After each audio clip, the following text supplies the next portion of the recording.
حاضرین مجلس کے مرحومین کے لیے، بانیان مجلس کے مرحومین کے لیے، ہمارے مرحومین کے لیے ایک مرتبہ سورۃ الفاتحہ۔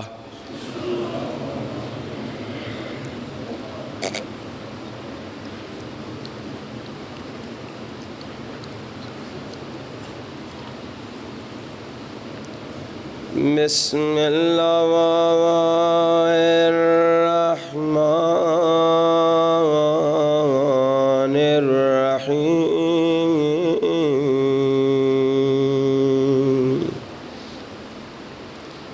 الحمد للہ رب العالمین۔ الحمد للہ کما ہوا اہلا، والصلاة والسلام علی سید المرسلین وخواتم النبیین ابی القاسم محمد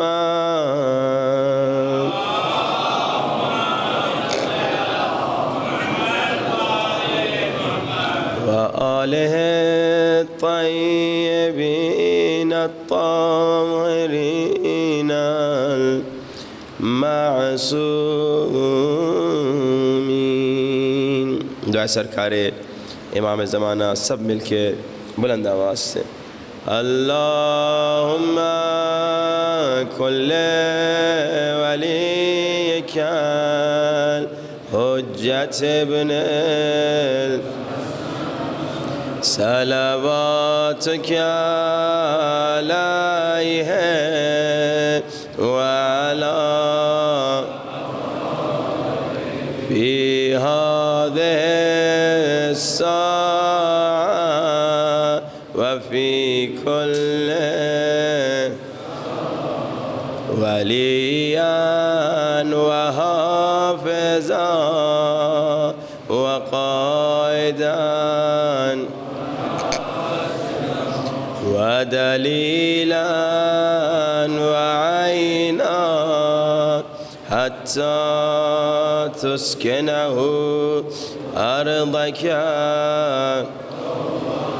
وتمتعه فيها طويلا برحمتك يا أرحم الراحمين۔ بلند صلوات۔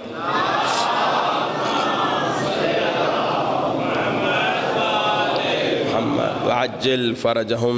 أما بعد فقد قال الله تبارك وتعالى في كتابه المجيد يا أيها الذين آمنوا اتقوا الله وابتغوا إليه الوسيلة۔ بلند ترین صلوات۔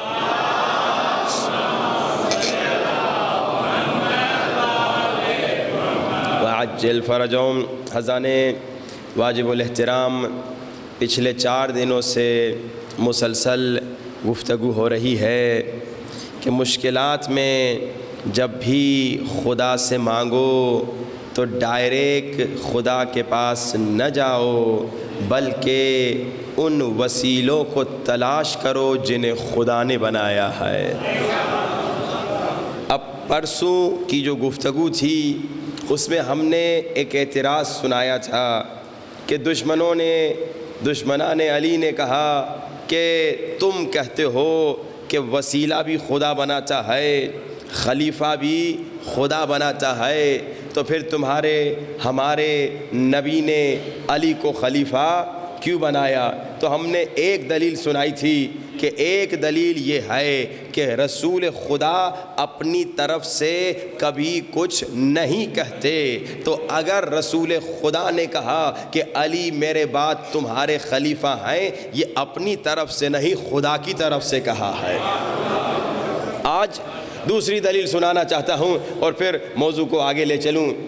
اللہ کے رسول حج سے واپس آ رہے ہیں، ہم دلیل دے رہے ہیں کہ رسول خدا نے علی مولا کو اللہ کے حکم سے خلیفہ بلا فصل بنایا ہے۔ یہ دلائل آپ کے پاس ہونی چاہیے، جیسے میں نے کل بھی ایک دلیل بچے کا واقعہ آپ کو سنایا تھا، یہ دلائل آپ کے پاس ہونے چاہیے۔ اگر کوئی اعتراض کرے تو رسول نے کیوں بنایا، ہم جواب میں کہتے ہیں رسول نے اپنی مرضی سے نہیں بنایا کہ میرا جی چاہ رہا ہے، یہ میرا کزن ہے، یہ میرے چچا کا بھائی ہے، یہ میری بیٹی کا شوہر ہے تو میں اسے اپنے بعد جانشین بنا رہا ہوں، اپنی مرضی سے نہیں بنایا۔ رسول خدا حج سے واپس آ رہے تھے، میدان غدیر خم میں پہنچے، جبریل نازل ہوا۔ جبریل نے کہا یا ایھا الرسول بلغ ما انزل الیک من ربک، اے حبیب پہنچا دے ما انزل الیک من ربک۔ یہ تھوڑی دیر کے لیے ماں پہ غور کیجئے۔ قرآن کی آیت، قرآن اکثر میں کہتا رہا ہوں کہ قرآن پڑھو بھی، قرآن سمجھو بھی۔ خالی پڑھ کے گزر جانا اس کا کوئی خاص اتنا شاید طوطا بھی پڑھ لیتا ہے، لیکن عقل مند انسان وہ ہے، مسلمان وہ ہے، مومن وہ ہے جو قرآن پڑھتا بھی ہے، قرآن سمجھتا بھی ہے۔ اب قرآن کیا کہہ رہا ہے؟ رسول کو حکم مل رہا ہے یا ایھا الرسول بلغ ما انزل الیک من ربک۔ یہ ماں کیا ہے؟ یہ جو حکم آیا ہے نا کہ اے حبیب ماں پہنچا دو، میم الف ماں، یہ ماں کیا ہے؟ اے حبیب یہ ماں پہنچا دو۔ اور یہ ماں اتنا امپورٹنٹ ہے کہ حبیب اگر یہ ماں نہیں پہنچایا گویا تو نے نبوت کا کوئی کام نہیں کیا۔ یہ ماں بہت امپورٹنٹ ہے۔ اچھا یہ ماں جو ہے اس میں کس چیز کا حکم ہوگا؟ کیا توحید کا حکم ہوگا؟ توحید کا حکم تو نہیں ہو سکتا، کیونکہ توحید کا حکم تو بالکل ابتدائی دنوں میں آ چکا تھا، قولوا لا الہ الا اللہ تفلحون۔ تو یہ ماں توحید نہیں ہے تو ماں کیا نبوت کا حکم ہے؟ نبوت تو غدیر سے 23 سال پہلے اس کا اعلان شروع ہو چکا ہے، تو نبوت کا حکم نہیں ہو سکتا۔ یہ ماں کیا معاد اور قیامت کا حکم ہے؟ وہ بھی نہیں ہو سکتا، کیونکہ القارعۃ ما القارعۃ اذا زلزلت الارض زلزالہا، یہ قیامت کے حکم آ چکے ہیں۔ یہ ماں کیا ہے؟ یہ ماں بلغ ما انزل الیک من ربک۔ تھوڑی دیر میرے ساتھ چلیے گا، بڑا لطف آئے گا۔ یہ ماں کیا ہے؟ ماں کیا نماز کا حکم ہے؟ اب ماں نماز کا حکم بھی نہیں ہو سکتا، کیونکہ نماز کا حکم تو شب معراج کو آ چکا تھا۔ یہ ماں کیا ہے؟ ماں کیا زکوٰۃ کا حکم ہے؟ زکوٰۃ کا حکم بھی نہیں ہو سکتا، کیونکہ زکوٰۃ کا حکم سن 2 ہجری میں آ چکا ہے۔ یہ ماں کیا ہے؟ ماں کیا جہاد کا حکم ہے؟ جہاد کا حکم تو 8 سال پہلے آ چکا تھا غدیر سے۔ یہ ماں کیا ہے؟ کیا حج کا حکم ہے؟ بھائی حاجی ابھی حج کر کے آ رہے ہیں، یعنی حج کا حکم آ چکا ہے، تو یہ ماں کس چیز کا حکم ہے؟ لیکن ایک جملہ میں کہنا چاہ رہا ہوں، یہ ماں جو بھی ہے، یہ ماں جو بھی ہے، یہ ماں جو بھی ہے، لیکن نماز ماں کے بغیر نماز نہیں ہوتی۔ یہ ماں جو ادھر ہے نا یا ایھا رسول بلغ ما انزل الیک، یہ ماں جو بھی ہے، یہ ماں جو بھی ہے، لیکن اس کے بغیر نماز نہیں ہوتی۔ اچھا آپ کہیں گے مولانا آپ نے یہ جملہ کیوں کہہ دیا؟ یہ میں نے اس لیے کہا کیونکہ جب اللہ تبارک و تعالی نے رسول کو کہا کہ حبیب نماز کا حکم مسلمانوں کو بتا، وہاں پہ یہ نہیں کہا کہ اگر نماز کا حکم نہیں پہنچاؤ گے تو گویا دین کا کوئی کام نہیں کیا۔ وہاں ایسا سخت حکم نہیں آیا۔ روزے کا جب حکم آیا، اللہ نے اپنے حبیب کو یہ نہیں کہا کہ حبیب روزے کا حکم سنا دے، اگر روزے کا حکم نہیں سنایا تو گویا تو نے دین کا کوئی کام نہیں کیا۔ ایسا حکم نہیں آیا۔ توحید کے لیے ایسا حکم نہیں آیا، نبوت کے لیے ایسا حکم نہیں آیا، اسی طرح قیامت کے لیے ایسا حکم نہیں آیا، نماز کے لیے انزل الیک من ربک وان لم تفعل فما بلغت رسالتہ۔ اے حبیب یہ ماں جو ماں ہے نا، یہ بتا دے لوگوں کو ماں کیا ہے، اور اگر لوگوں کو نہیں بتایا تو گویا رسالت کا کوئی کام نہیں کیا۔ یعنی یہ ماں اتنا امپورٹنٹ ہے کہ نماز اس کے بغیر نماز نہیں ہوتی، روزہ اس کے بغیر روزہ نہیں ہوتا، خمس اس کے بغیر خمس نہیں ہوتا، زکوٰۃ اس کے بغیر زکوٰۃ نہیں ہوتا۔ اب یہ ماں کیا ہے؟ بس اسی ماں کے تعارف کے لیے اللہ کے رسول نے غدیر خم میں اپنے 4 یاروں کو کہا، سلمان، مقداد، ابو ذر، عمار۔ رسول خدا کے 4 یار. رسول خدا نے اپنے 4 یاروں کو کہا جو آگے نکل گئے ہیں انہیں واپس بلاؤ, جو پیچھے رہ گئے ہیں انہیں آگے بلاؤ. اچھا ایک جملہ کہوں, یا رسول خدا, یا رسول خدا, اچھا ہم لوگ اگر ہوتے تو ہم کیا کرتے, جو آگے چلے گئے تھے نا وہاں تک خود کو پہنچا دیتے اور وہاں انتظار کرتے, اور یہ جو ساتھ تھے انہیں بھی لے جاتے, پیچھے والوں کا انتظار کرتے. ایسے بھی تو ہو سکتا تھا. اگر رسول سے پوچھا جائے تو رسول کہیں گے بھائی تم جانا چاہو تو چلے جاؤ, لیکن علی کی مثال کعبے کی مانند ہے. علی کی مثال کعبے کی مانند ہے. کعبہ کسی کے ہاں جاتا نہیں, سب کعبے کے پاس آتے ہیں.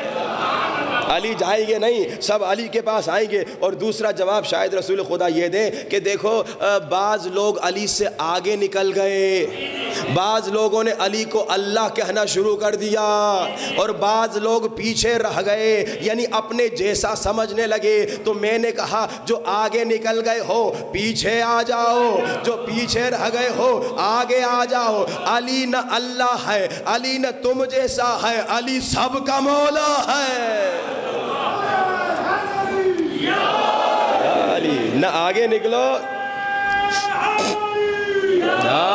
علی نہ آگے نکلو نہ پیچھے رہو. علی نہ اللہ ہے, علی نہ تم جیسا ہے, علی تم سب کا مولا ہے. اب عزیزان محترم ماں کا تعارف ہو گیا. ماں نماز کا حکم نہیں تھا یہاں پہ, ماں روزے کا حکم نہیں تھا یہاں پہ, ماں زکوٰۃ کا حکم نہیں تھا یہاں پہ, ماں حج کا حکم نہیں تھا, توحید کا حکم نہیں تھا, نبوت کا حکم نہیں تھا, قیامت کا حکم نہیں تھا, بلکہ یا ایھا الرسول بلغ ما انزل الیک, یعنی یا ایھا الرسول علی کی ولایت کا اعلان کر دے.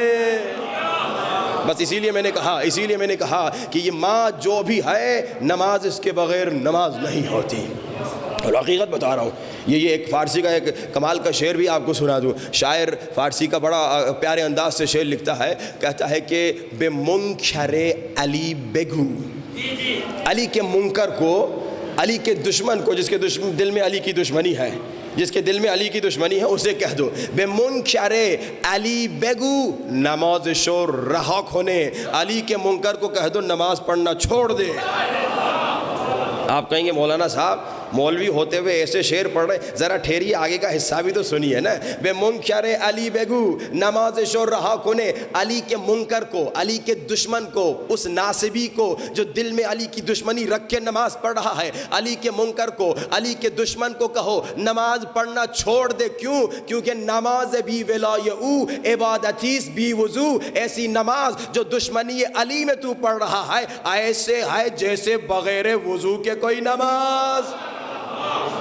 بغیر وضو کے اگر کوئی نماز پڑھے گا کیا قبول ہوگی؟ 1000 رکعت 10,000 رکعت, جب وضو ہی نہیں کیا تو نماز کیسے قبول ہوگی؟ البتہ یہ جملہ میں نے ان کے لیے کہا جو منکر علی ہیں, جو دشمن علی ہیں, کہ اے دشمن علی تیری نماز منہ پہ ماری جائے گی. اے دشمن علی تو دشمنی علی میں جو نماز جتنی پڑھ رہا ہے یہ منہ پہ ماری جائے گی. لیکن اب ایک جملہ عاشقان علی کو کہہ رہا ہوں, اے عاشق علی اگر تو نماز قضا کرے گا تو منہ پہ تھپڑ ماری جائے گی.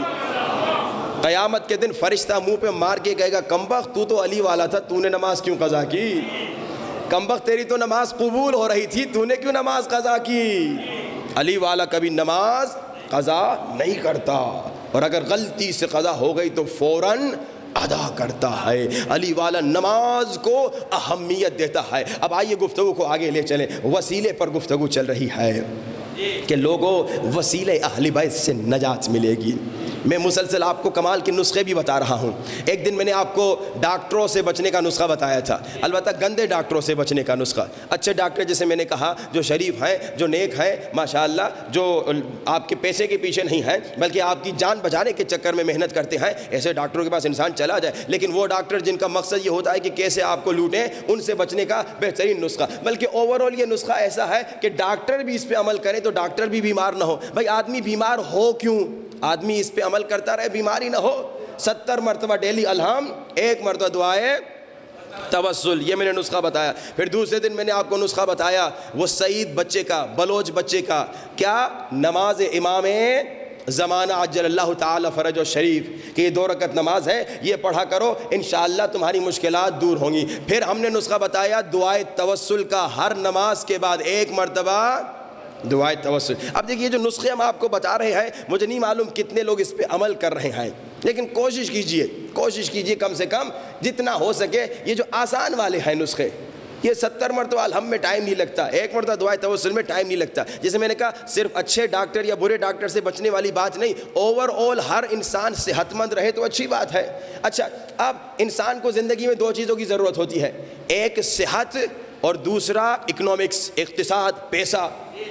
ایک انسان جو ہے صحت مند ہے لیکن فقیر ہے بیچارہ, مشکلات میں ہے, تو پھر وہ بھی بیچارہ مشکل میں ہے. کیونکہ وسیلہ, ہمارا موضوع وسیلہ چل رہا ہے, تو وسیلہ مولا علی سے آج آپ کو ایک نسخہ سنانا چاہتا ہوں جس نسخے کے برکت سے انشاءاللہ آپ کی اقتصادی حالت بدل جائے گی. آپ کا اکنومیکل جو انشاءاللہ حال ہوگا وہ بہت اچھا ہو جائے گا, لیکن شرط یہ ہے کہ آپ اس پہ عمل کریں. وہ ڈاکٹر صاحب کے پاس ایک شخص گیا اور ڈاکٹر صاحب نے اسے وہ نسخہ لکھے دیا, اور اس نے وہ نسخہ گھر میں جا کے رکھ دیا, بلکہ جیب میں ساتھ بھی رکھتا تھا, اور 6 مہینے تک رکھتا گیا لیکن وہ ٹھیک نہیں ہوا. ڈاکٹر صاحب وہ نسخہ آپ نے جو بتایا تھا اس سے میں ٹھیک نہیں ہوا. تو ڈاکٹر نے کہا تم نے کیا کیا؟ کہا وہ نسخہ جیب میں رکھا ہوا ہے, حفاظت سے رکھا ہوا ہے, لیکن نہ دوائی خریدی اس سے, نہ دوائی استعمال کی, تو کیا ٹھیک ہوگا؟ نہیں ہوگا نا. خالی جیب میں رکھنے سے, اسی طرح خالی سننے سے کوئی فائدہ نہیں ہوگا. اتنا فائدہ ضرور ہوگا کہ پیوریفیکیشن ہو جائے گی آپ کے سول کی, اتنا فائدہ ضرور ہو جائے گا کہ شیطان تھوڑی دیر کے لیے دور ہو جائے گا, نفس امارہ تھوڑی دیر کے لیے دور ہو جائے گا. یہ نہ سمجھیے کہ مجلس میں آنے سے آپ کو کوئی فائدہ نہیں مل رہا, یقیناً مجلس میں جو ابھی آپ بیٹھے ہوئے ہیں آپ کو بے نہایت فائدہ مل رہا ہے, بے نہایت فائدہ مل رہا ہے. لیکن اگر آپ چاہتے ہیں کہ عظیم ترین, اعلیٰ ترین فائدے حاصل کریں تو پھر جو سن رہے ہیں اس پر عمل بھی کریں. ایک شخص انجینئرنگ پڑھنے گیا, اب وہ 2 سال 4 سال پڑھ رہا ہے, 5 سال اس نے پڑھ لیے, 6 سال اس نے پڑھ لیے. اب پریکٹیکل لائف میں جب وہ پریکٹس نہیں کرے گا تو آپ کو کیا لگتا ہے وہ ماہر بنے گا؟ ایک ڈاکٹر ہے 7-8 سال اس نے پڑھ لیا, پڑھنے کے بعد اپنی فیلڈ کو چھوڑ کے دوسری فیلڈ میں چلا گیا, اپنی فیلڈ میں پریکٹس نہیں کی, کیا وہ ماہر ڈاکٹر بنے گا؟ نہیں بنے گا نا. تو آپ بھی, آپ کی فیلڈ عزاداری امام حسین ہے, آپ کی فیلڈ عزاداری امام حسین ہے. 10 سال 20 سال 40 سال 50 سال اس فیلڈ میں آپ سن رہے ہیں, پڑھ رہے ہیں, مگر پریکٹس نہیں کریں گے تو کیا ہوگا؟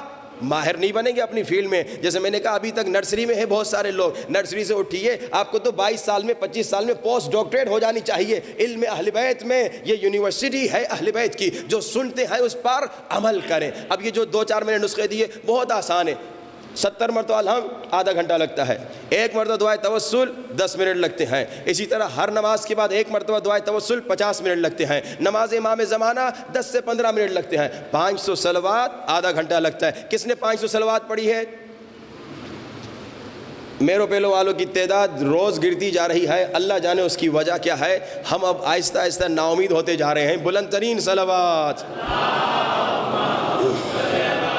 محمد وآلِ محمد وعجل فرجم. ہم اس سے زیادہ زبردستی تو کر نہیں سکتے, آپ کے گھروں میں ہے نہیں. جن کے گھر میں ٹھہرے ہوئے ہیں ان سب سے صلوات پڑھوانے کی پوری کوشش کر رہے ہیں, لیکن دوسرے جن سے ہم مشکل سے ملتے ہیں 1 مرتبہ آدھے 1 گھنٹے کے لیے, اس سے زیادہ زبردستی تو ہم کر نہیں سکتے. لیکن فائدہ آپ کو ہوگا. کل میں نے کہا حسرت بھی آپ کو ہوگی اگر آپ نے صلوات نہیں پڑھی. اگر یہ نسخے جتنے آپ نے سنے اگر آپ نے عمل نہیں کیا, نقصان بھی آپ ہی کو ہوگا. اب آپ کو ایک اقتصادی نسخہ بتاؤں اور پھر موضوع کو آگے لے چلیں. کمال کا نسخہ مولا حسین علیہ السلام. صلوات پڑھی باواز بلند.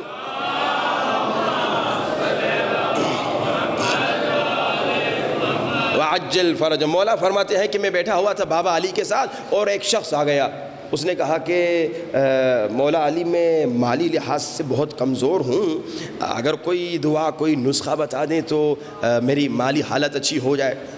تو پاکستان میں اکنومیکل کرائسس بہت زیادہ ہے, ہر چیز مہنگی ہو گئی ہے, ہر انسان پریشان. کمال کا نسخہ.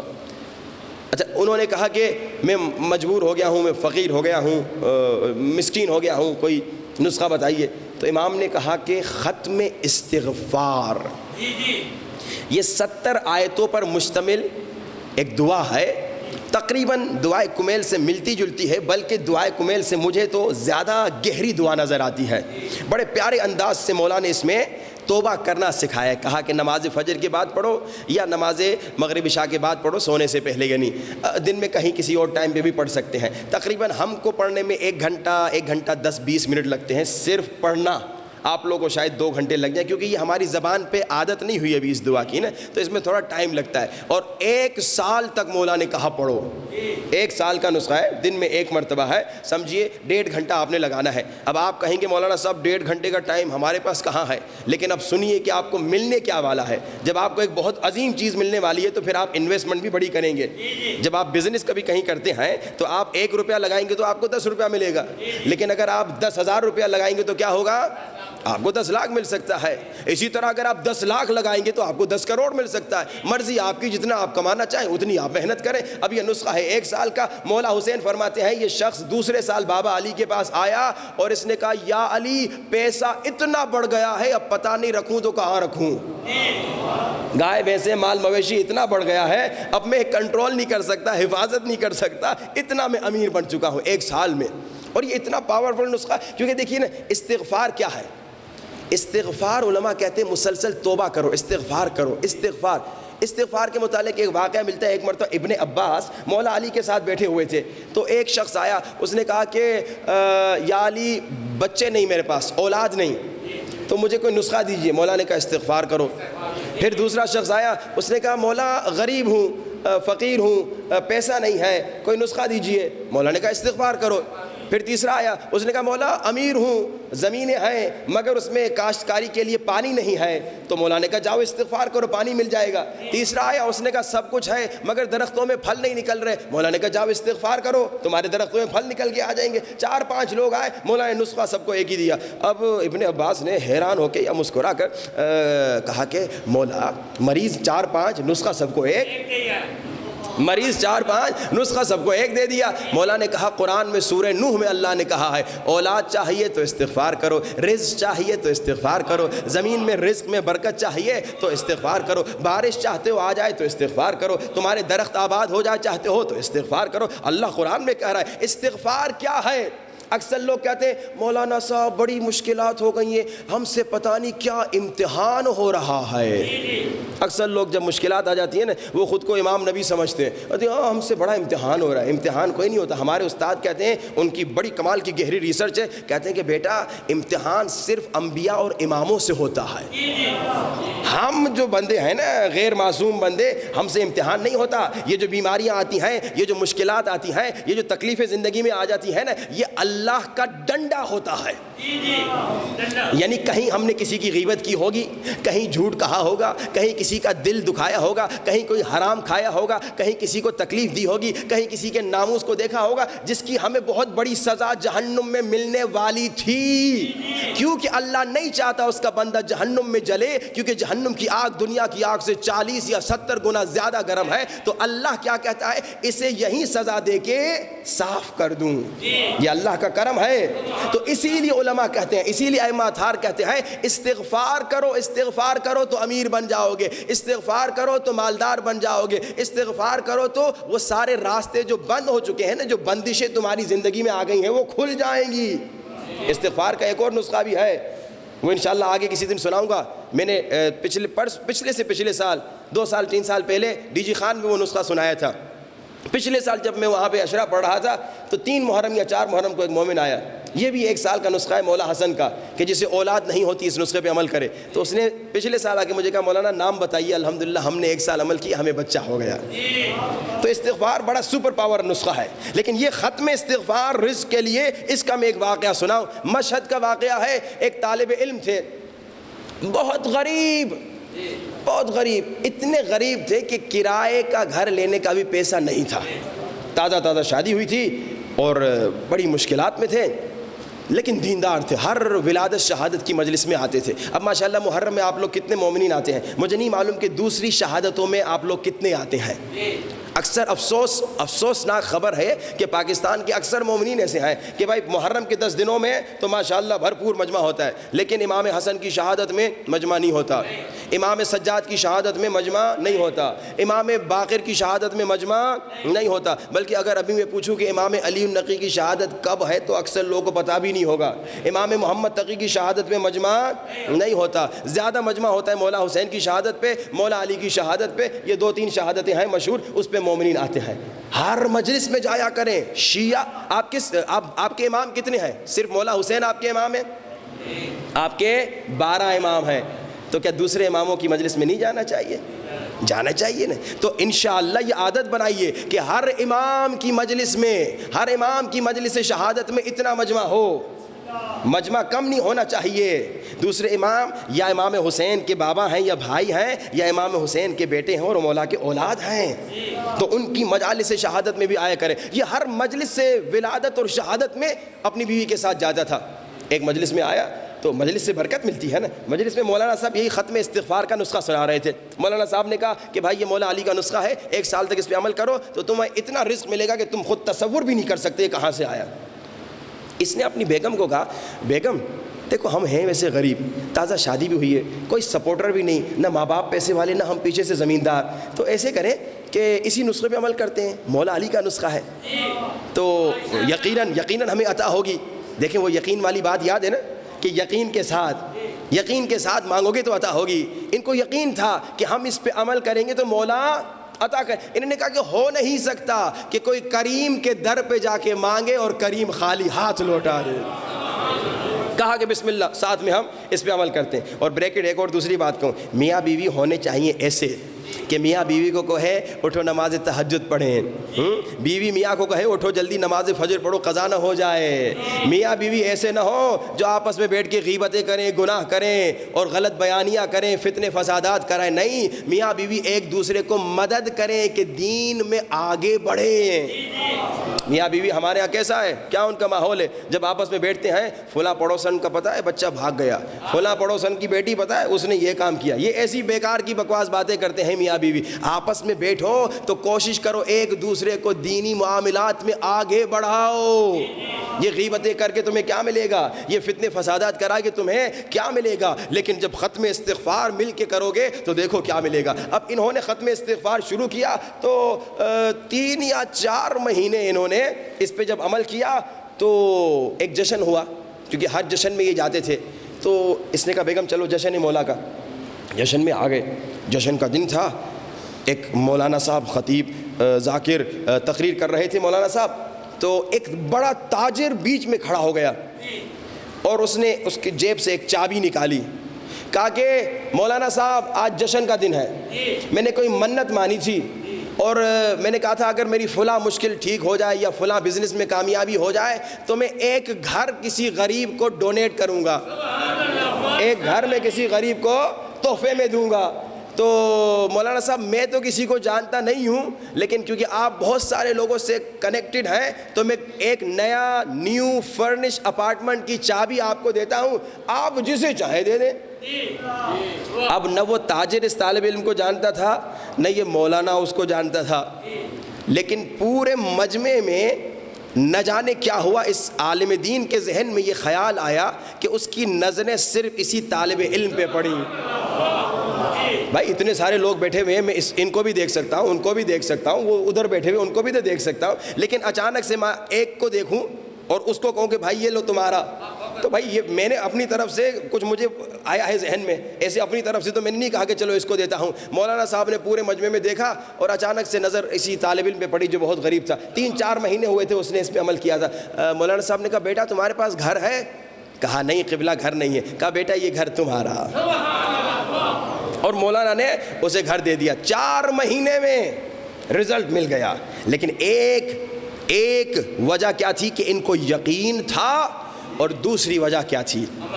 دوسری وجہ عمل تو وہ تو ہے ہی، عمل تو ہونا ہی ہے، لیکن دوسری وجہ یہ تھی کہ عمل کے ساتھ انہوں نے اپنے 7 اعضاء کو گناہ سے بچایا تھا۔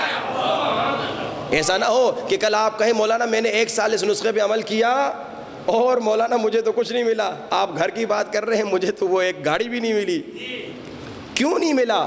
کیونکہ آپ نے یا آنکھ سے گناہ کیا، یا کان سے گناہ کیا، یا زبان سے گناہ کیا، یا ہاتھ سے گناہ کیا، یا پاؤں سے گناہ کیا، یا پیٹ میں حرام گیا۔ آپ کو پتا ہے اگر آپ کے پیٹ میں حرام جائے، ایک لقمہ حرام سے 40 دن تک دعا قبول نہیں ہوگی۔ ایک چھوٹا جھوٹ بولتے ہیں کتنا مزہ آتا ہے، ایک چھوٹے جھوٹ بولنے میں کتنا مزہ آتا ہے، بعض لوگ کہتے ہیں مذاق میں جھوٹ بول رہا ہوں، کتنا مزہ آتا ہے آپ کو۔ ایک جھوٹ بولا 40 دن تک دعا قبول نہیں ہوتی۔ اچھا اور پھر غیبت کا کمال کیا ہے؟ کمال اس لیے کہہ رہا ہوں کیونکہ تباہی ہے۔ غیبت کی تباہی یہ ہے کہ آپ نے کسی کی غیبت کی، آپ کے جتنے اچھے نیک اعمال ہیں اس کے اکاؤنٹ میں، اور اس کے جتنے برے اعمال ہیں آپ کے اکاؤنٹ میں۔ اب پھر بھی غیبت کرنی ہے تو بسم اللہ کرتے رہیے۔ وہ ایک عالم دین کو پتہ چلا کہ کسی مومن نے میری غیبت کی ہے، کسی مومن نے میری غیبت کی ہے، تو یہ عالم دین بہت سارے تحفے لے کر آئے، بہت سارے تحفے، کپڑے لے کر آئے، کھجوریں لے کے آئے، دستک دی، کہا کہ بیٹا یہ آپ کے لیے تحفے ہیں۔ اب وہ شرما بھی رہا تھا کہ میں نے تو ان کی کل غیبت بھی کی ہے اور یہ میرے تحفے لے کر آئے۔ کہا کہ مولانا صاحب یہ تحفے کیوں دے رہے ہیں؟ کہا اصل میں تو نے مجھ پہ بڑا احسان کیا ہے۔ کہا کیا احسان کیا ہے؟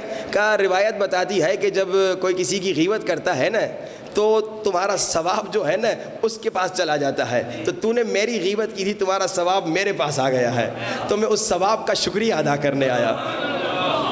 دیکھیے اس میں دو باتیں ہو گئیں پتہ، ایک تو جب کسی نے آپ کی غیبت کی غصہ نہ کریں بلکہ کہیے اچھی بات ہے، اس کا ثواب میری طرف آ۔ اکثر لوگ کہتے ہیں میری غیبت کی تو میں بھی یہ کروں گا، نہیں اسے کرنے دو، اسے کرنے دو، اس کا سارا ثواب آپ کے اکاؤنٹ میں آ رہا ہے، ٹھیک ہے نا۔ اور اگر آپ کی کوئی غلطیاں ہیں اس کے اکاؤنٹ میں جا رہی ہیں، جانے دو، کوئی مسئلہ نہیں۔ اور جو غیبت کر رہا ہے وہ بھی سمجھ لے کہ اتنی محنت کی، 20 سال 30 سال ثواب کمایا، وہ ایک غیبت میں مفت میں چلا گیا۔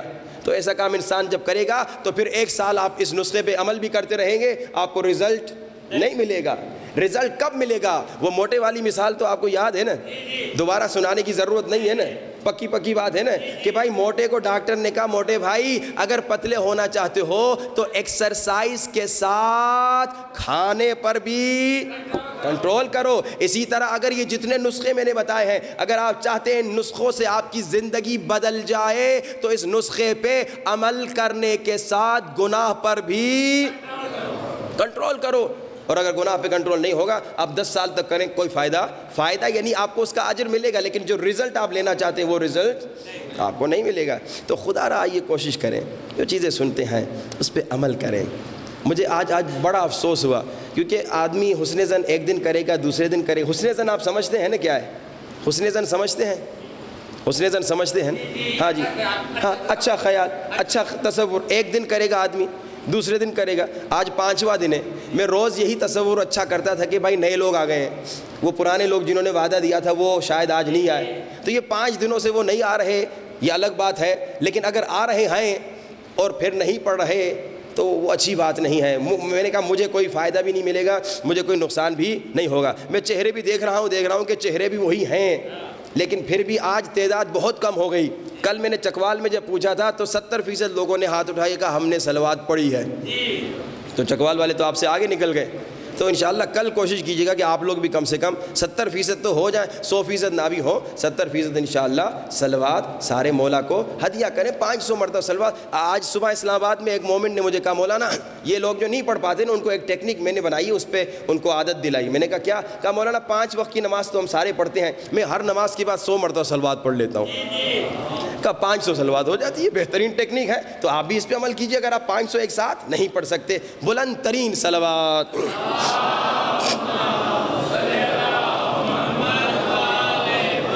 وعجل فرجہم، وسیلہ اہل بیت سے نجات ملتی ہے۔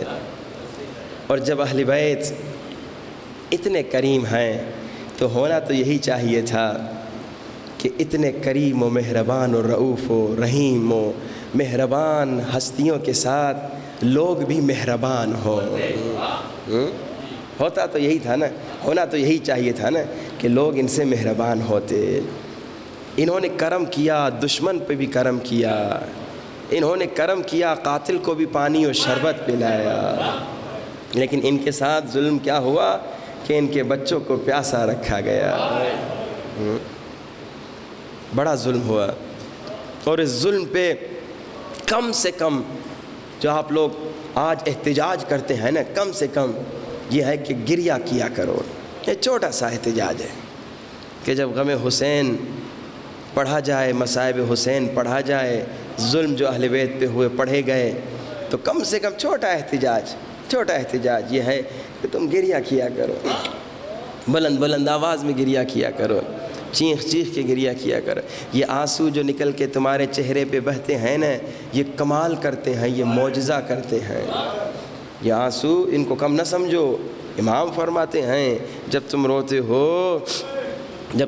ہو ہم تمہیں دعا دیتے ہیں، جب تم روتے ہو ہماری اماں زہرا تمہیں دعا دیتی ہے۔ رونے والوں بی بی زہرا کی دعائیں لیتے ہو، تو بی بی زہرا جب تمہیں دعا کر رہی ہیں تو جانتے ہو بی بی کو خوشی کب ہوتی ہے؟ جب دیکھتی ہیں کہ عزادار تڑپ تڑپ کے رو رہے ہیں۔ کیونکہ عزاداروں، جب بی بی زہرا کو بتایا گیا زہرا تیرا بیٹا حسین کربلا میں پیاسا مارا جائے گا، ماں تھی، کب بتایا گیا؟ جب حسین تازہ پیدا ہوئے تھے، اللہ کے رسول رو رہے تھے۔ بی بی زہرا نے پوچھا بابا رونے کا کیا سبب؟ فرمایا جبریل نے بتایا میری امت کے ظالم لوگ ہمارے حسین کو پیاسا ماریں گے۔ ماں کا دل گھبرا گیا۔ بی بی زہرا نے پوچھا بابا جب میرا حسین مارا جائے گا کیا میں، آپ، علی، حسن، کیا ہم حسین پہ رونے کے لیے موجود ہوں گے؟ کیا فرمایا اللہ کے رسول نے؟ اللہ کے رسول نے فرمایا نہیں زہرا، نہ میں رہوں گا، نہ آپ ہوں گے، نہ علی ہوں گے، نہ حسن ہوں گے۔ ماں کا دل گھبرا گیا، بابا تو میرے حسین پہ کون روئے گا؟ اللہ کے رسول نے فرمایا اللہ ایک قوم بنائے گا اور جن کے بچے حسین کے بچوں پہ روئیں گے، جن کی عورتیں حسین کی زینب پہ روئیں گی، جو تیرے حسین پہ تڑپ تڑپ کے روئیں گے۔ بی بی زہرا نے فرمایا بابا تو میں بھی تب تک جنت نہیں جاؤں گی جب تک حسین کے عزادار جنت میں نہیں جائیں۔ آج سے آئیے ہر روز مصائب کا آغاز سلام بر حسین سے کریں۔ بس یہ آخری چند دن بچے ہیں، سینوں پہ ہاتھ رکھیے، آنکھوں کو بند کیجئے۔ کیوں آنکھوں کو بند کرے؟ تصور کیجئے کربلا میں ہیں، بین الحرمین میں ہیں، ایک طرف حرم مولا حسین ہے، ایک طرف حرم مولا عباس ہے، اور زباں پہ یہ جملہ سلام علی الحسین، بلند آواز السلام علی الحسین وعلی علی ابن الحسین وعلی اولاد الحسین وعلی اصحاب۔ پورا مجمع سلام نہیں کر رہا، تمہارے آقا ہیں، تمہارے مولا ہیں، اپنے مولا کو دل کی گہرائیوں سے بلند آواز سے آنکھوں کو بند کر کے کربلا کو تصور کرتے ہوئے سلام السلام علی الحسین وعلی ابن الحسین وعلی اولاد الحسین وعلی اصحاب۔ ایک بار پھر اور بہتر انداز السلام علی الحسین وعلی علی ابن الحسین وعلی اولاد الحسین وعلی میرا سلام حسین کے بیٹوں پہ، میرا سلام حسین کی بیٹیوں پہ۔ اب یہ جملہ سننا، میرا سلام حسین کی مظلومہ بہن زینب پہ۔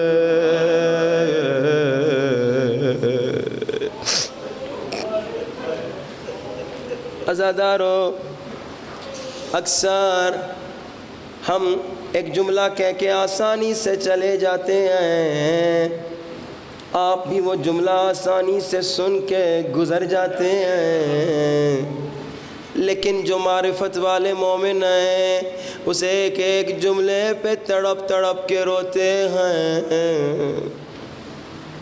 ایک بزرگ عالم مجتہد مرزا شیرازی ایک مرتبہ ایک ذاکر کو کہتے ہیں، ذاکر آج بی بی زینب کے مصائب سناؤ، آج بی بی زینب کے مصائب پہ رونا چاہتا ہوں۔ عزادارو، ذاکر نے ابھی پہلا جملہ کہا تھا، ہائے اس عالم کی چیخیں بلند ہو گئیں، اس عالم نے اتنا گریہ کیا، روتا روتا بے ہوش ہو گیا۔ کیا جملہ تھا؟ نہیں معلوم کتنی مرتبہ آپ نے یہ جملہ سنا اور آپ کا دل پھٹا ہوا ہو اور دل گھبرا گیا ہو۔ پہلا جملہ ذاکر نے یہ پڑھا، لوگو دخلت زینب علی ابن زیاد، او لوگو زینب کو ابن زیاد کی دربار میں لایا گیا۔ یہ عالم سر پیٹنے لگا، ہائے زینب۔ بڑا سخت جملہ ہے، ہائے عالم بے ہوش ہو گیا، چہرے پہ پانی ڈالا گیا، پوچھا آیت اللہ۔ ذاکر نے کہا میں نے تو ابھی ایک جملہ پڑھا، میں نے تو مصائب شروع نہیں کیا۔ ذاکر کے گریے میں اضافہ ہوا، عالم کے گریے میں اضافہ ہوا۔ عالم نے کہا اے ذاکر، اس سے بڑی مصیبت اور کیا، وہ بی بی جو نانا کے روزے پہ بھی رات کو جاتی تھی، ہائے شرابی کی دربار۔ وہ بی بی جو نانا کے روزے میں کیسے جاتی تھی؟ رات کو جاتی تھی، آگے آگے حسنین، ساتھ میں عباس اور 18 بھائی، آئے سر پہ چادر ہوتی تھی، رات کا اندھیرا ہوتا تھا، گلی میں کوئی نہیں ہوتا تھا۔ اب کیا ہوا؟ سر پہ چادر نہیں، ساتھ میں عباس نہیں، اور مجمع شرابیوں کا۔ بڑا سخت امتحان ہے۔ عزادارو، ایک فارسی کا نوحہ سنانا چاہتا ہوں۔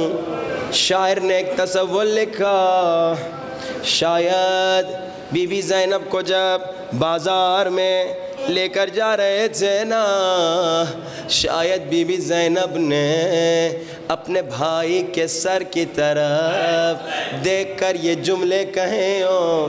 فارسی کا ترجمہ بھی سناؤں گا، دل تڑپ جائے گا، غور سے سننا۔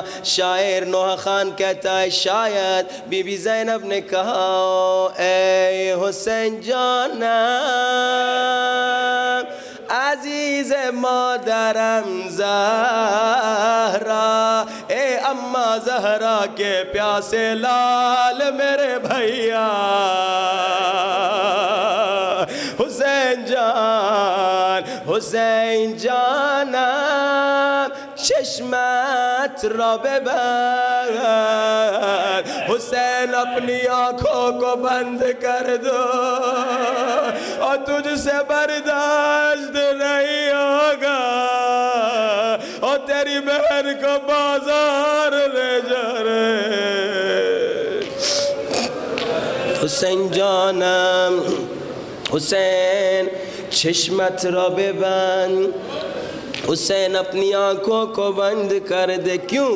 کیونکہ حسین خواہری کے تیری وہ بہن، خواہری کے اورا ندید نامحرم، نامحرم سمجھ رہے ہو نا؟ خواہر یعنی بہن، حسین تیری وہ بہن جسے اب تک نامحرم نے نہیں دیکھا تھا، شمر می برد بازار چشمت را ببند، اسی زینب کو شمر بازار لے جا رہا ہے، ہر شرابی دیکھ رہا ہے، اشارہ کر رہا ہے، دیکھو وہ علی کی بیٹی ہے۔ حسین تیری وہ بہن جسے کبھی نامحرم نے نہیں دیکھا، آج ہر شرابی بدماش اشارہ کر کے دیکھ رہا۔ عزادارو، مولا امام زمانہ فرماتے ہیں اگر چاہتے ہو میں تمہاری مجالس میں مصائب میں آؤں، دو مصائب ضرور پڑھا کرو، یا میرے چچا عباس کی غربت یا پپی زینب کے مصائب پڑھا کرو۔ آج امام زمانہ کو بلانا ہے، ہاتھوں کو سروں سے بلند کیجئے۔ امام زمانہ ہمارے گنہگار ہاتھوں کو نہ دیکھیے، آپ کو بی بی زینب کے زخمی ہاتھوں کا بوس دو۔ یا صاحب الزمان مولا مولا مولا جان، یا صاحب الزمان مولا مولا مولا جان، یا صاحب مولا مولا جان، یا صاحب الزمان مولا مولا جان، یا صاحب مولا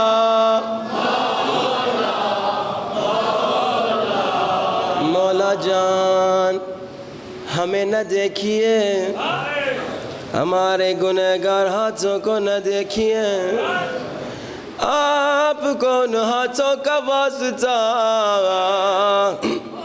جن ہاتھوں نے دو ننھے بچوں کی لاشیں اٹھائیں، لاشیں خیموں میں آئے۔ اب تک جو بھی لاشا آتا تھا، قاسم کا لاشا، اکبر کا لاشا، ہائے سب سے پہلے زینب آتی تھی، مگر جب زینب کے ننھے بچوں اور محمد کا لاشا آیا، حسین نے دیکھا زینب نہیں آئی، کہیں میرے بھائی کو شرمندگی نہ۔ بی بی زینب کو بلایا گیا، بی بی آئی، مگر رو کر یہ نہیں کہا ہائے میرے بیٹو تم چلے گئے، رو کر یہ نہیں کہا ہائے میرے بیٹو تمہارے بعد میں کیسے جیوں گی، رو کر کہا او میرے بیٹو اب میں کس کو بھائی پہ قربان کروں گی۔ زینب ہے علی کی بیٹی، زینب نے عزادارو کہیں اون و محمد پہ مرثیہ نہیں پڑھا، قاسم پہ مرثیہ پڑھا، اکبر عباس بھائی حسین پہ مرثیہ پڑھا، گریہ کیا، کربلا سے کوفہ چلی گئے، اون و محمد پہ مرثیہ نہیں پڑھا، شام آ گئی اون و محمد پہ گریہ نہیں کیا۔ ماں کا دل ہے لیکن زینب ہے علی کی بیٹی۔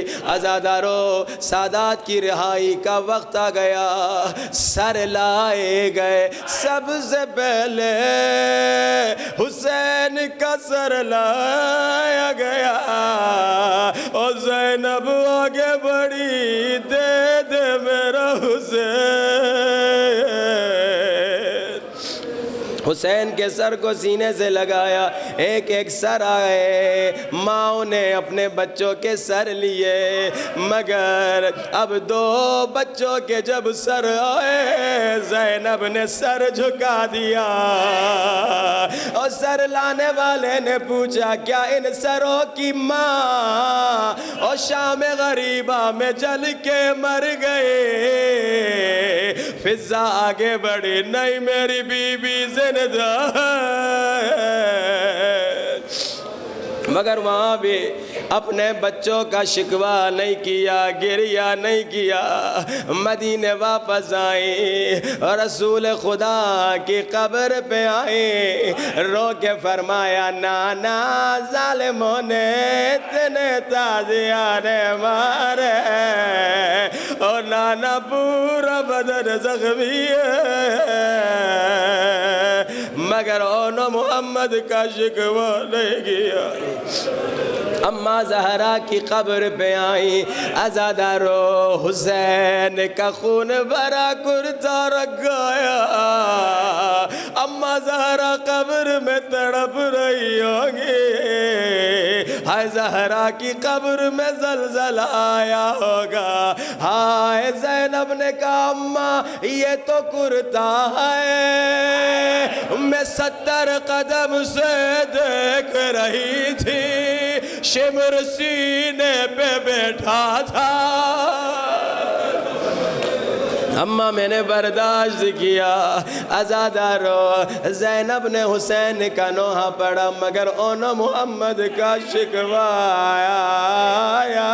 نہیں کیا، لیکن عزادارو وہ زینب جس نے اون و محمد کے لاشے پہ گریہ نہیں کیا، جس نے کوفے میں اون و محمد پہ گریہ نہیں کیا، جس نے شام میں اون و محمد پہ گریہ نہیں کیا، جس نے کربلا کی واپسی پہ اون و محمد پہ گریہ نہیں کیا، اور جس نے نانا کے روزے پہ شکایت بچوں کی نہیں کی، اور جس نے ماں زہرا کی قبر پہ بچوں پہ گریہ نہیں کیا، عزادارو وہ زینب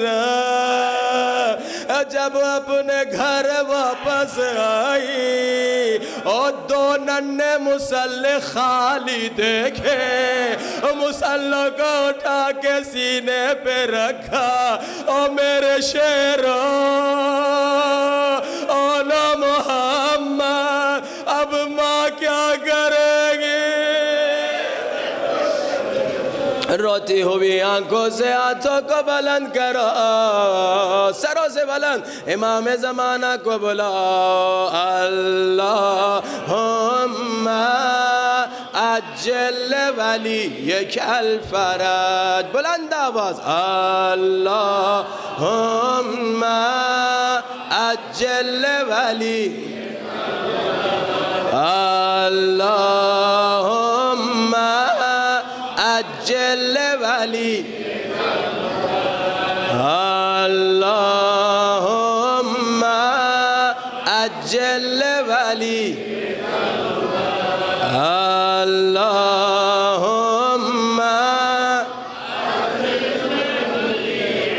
خدایا تجھے بی بی زینب کی غربت کا باعث داں، یوسف زہرا امام زمانہ کا جلد ظہور فرما۔ ہم سب کو ہر روز امام زمانہ کو 500 مرتبہ صلوات پڑھنے کی توفیق نصیب فرما۔ میرے اللہ جو بیمار ہیں انہیں شفا نصیب فرما۔ میرے اللہ جو بے اولاد ہیں انہیں اولاد نصیب فرما۔ میرے اللہ جن کی اولاد بیمار ہیں ان کے بچوں کو شفا نصیب فرما۔ میرے اللہ بہت سارے مومنین نے التماس سے دعا کہی ہیں، اور جتنے بھی مومنین یہاں موجود ہیں خدایا سب کی مشکلات کو دور فرما۔ بانیان مجلس کی دنیا اور آخرت میں کامیابیاں نصیب فرما، سب کی عاقبت بخیر فرما۔ ہم سب کو کربلا بار بار، مشہد بار بار، مدینہ جنت البقیع کی زیارت نصیب فرما۔ اپنے مرحومین کے لیے، ہمارے مرحومین کے لیے، بانیان مجلس کے مرحومین کے لیے سورۃ الفاتحہ۔ الحمدللہ رب العالمین الرحمن الرحیم مالک یوم الدین ایاک نعبد و ایاک نستعین اہدنا الصراط المستقیم صراط الذین انعمت علیہم غیر المغضوب علیہم ولا الضالین لم یلد ولم یولد ولم یکن له کفوا احد ربنا تقبل منا انک انت السمیع العلیم۔ متوجہ زیارت